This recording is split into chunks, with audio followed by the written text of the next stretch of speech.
Eu gostava de explorar a floresta. Não mais. Meu nome é Jake Somerville. Minha mãe e meu pai têm diplomas avançados em ciências agrícolas, seja lá o que isso signifique. Eles pesquisavam terras, plantações, às vezes até a vida selvagem local. Eu não tinha certeza do que exatamente eles faziam, mas sabia que era por isso que nos mudávamos muito. Mas eu não me importava. Afinal, eu gostava de explorar, às vezes fingindo que era Indiana Jones, procurando por alguma civilização antiga e perdida. Claro, eu tive minha cota de quase acidentes, mas nada sério aconteceu comigo. Pelo menos, não até nos mudarmos para uma pequena cidade no Missouri. Não me lembro do nome dela devido a um trauma mental que sofri, ou pelo menos é o que o meu psiquiatra diz. Mas me lembro de Isaac. Isaac tinha 9 anos naquele verão, a mesma idade que eu. Ele gostava de muitas das mesmas coisas que eu, especialmente de explorar. Eu o conheci quando meus pais se mudaram para esta casa de fazenda. Não era grande, nem chique, nem arrumada como as casas comuns que alugávamos, mas tinha um charme rústico. Os pais de Isaac eram donos do terreno onde a casa ficava e da propriedade ao lado, onde morava. Eles eram amigáveis o suficiente, até se oferecendo para ajudar meus pais a se estabelecerem enquanto entregavam as chaves para casa. Isaac apareceu na esquina, estendeu a mão e anunciou quem era.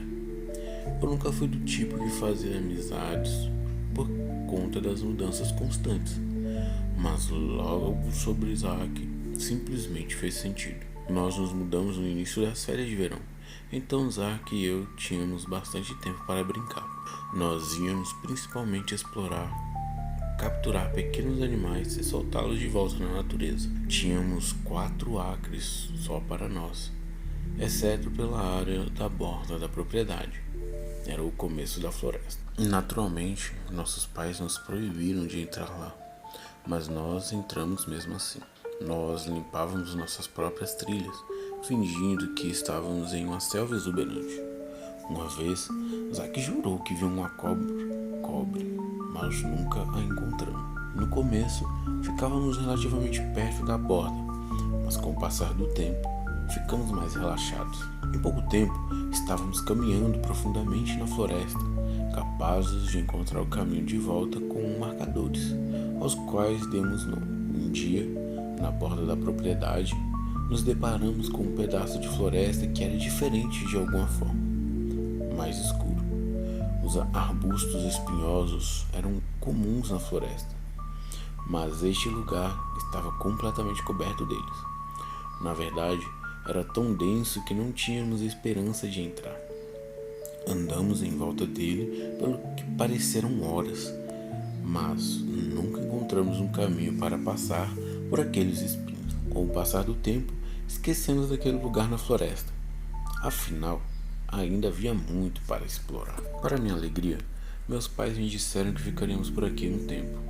Algo a ver com anomalias na floresta ao redor. Zack e eu acabamos nas mesmas aulas e, antes de percebermos, estávamos nos aproximando rapidamente do Halloween. A floresta, que antes era verde e linda, tão cheia de vida, havia se transformado em um cemitério de folhas caídas e garras alcançando desesperadamente o céu. Era como se estivessem implorando ao céu para devolver as folhas a eles.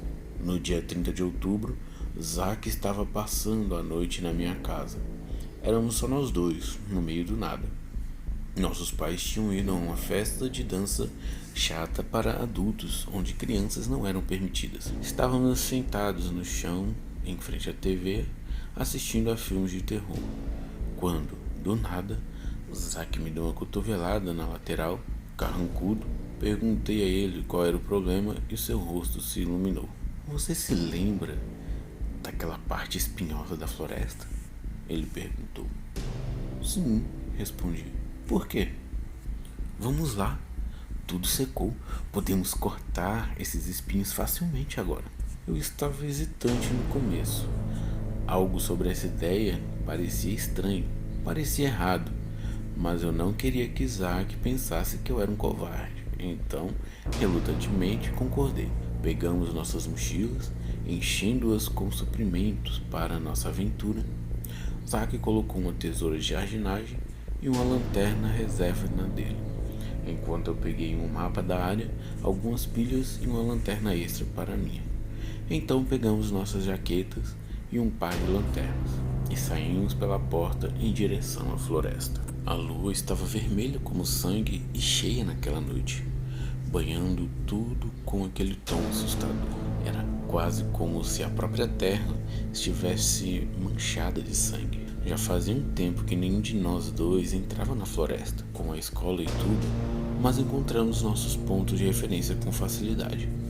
Eu não sabia na época, mas aqueles pontos de referência salvariam minha vida. Em pouco tempo, estávamos na borda da propriedade, olhando para aquela parte da floresta na qual nunca conseguimos entrar antes. "Olha, eles se foram!"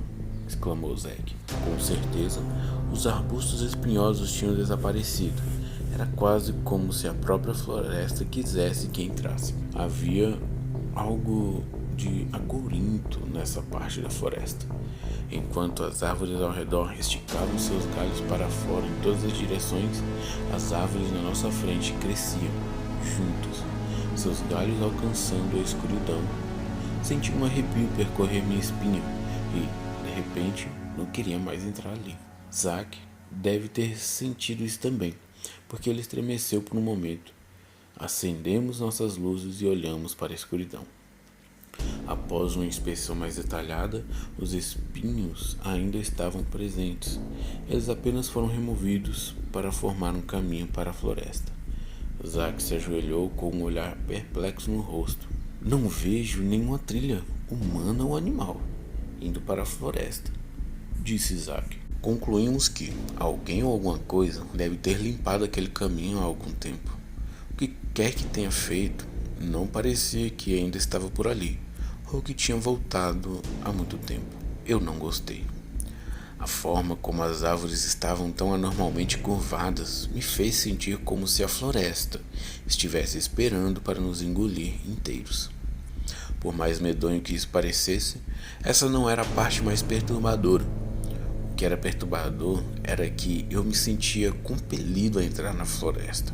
Zack e eu nos entreolhamos antes de seguirmos em frente. Caminhamos entre as árvores grossas, nossas lanternas fornecendo a única fonte de luz na floresta escura como o breu. A noite estava silenciosa, exceto pelo som que as folhas faziam quando andávamos sobre elas. Não pude deixar de pensar que soavam como ossos estalando sob nossos pés. Ocasionalmente, as árvores se abriam, permitindo que o tom vermelho da lua escorresse por elas como sangue. Fiquei aliviado quando finalmente saímos da floresta para uma clareira. As árvores se abriram para um campo plano que devia ter pelo menos um acre, talvez mais. O solo era árido, com algumas árvores aqui e ali. No meio havia o que parecia ser um lago. Eu tinha pegado o mapa antes e o tirei da minha bolsa. Eu tinha desenhado nossa propriedade nele, com a floresta circulada. Não havia corpos d'água em nenhum lugar perto de nossa propriedade no mapa. Eu entreguei o mapa para Zack, tentando afastar a sensação de que ele estava errado. "Não poderíamos ter caminhado por mais de 5 minutos", eu disse. Zack parecia tão confuso quanto eu. Tentamos nos localizar no mapa, mas, além do lago, não havia outras características definidoras. Naquele momento, meu instinto estava me dizendo para voltar, para dar o fora dali. Mas Zack então começou a andar em direção ao lago. Então eu o segui. Ele chegou antes de mim e soltou um suspiro. "Cara, vem ver isso", ele disse quase num sussurro. Não está certo." Essas palavras me assombrariam pelo resto da minha vida. Era quase como se minhas pernas tivessem vida própria, movendo-se por conta própria. Em pouco tempo eu estava ao lado de Zack na beira da água. Não demorou muito para eu entender o que ele queria dizer.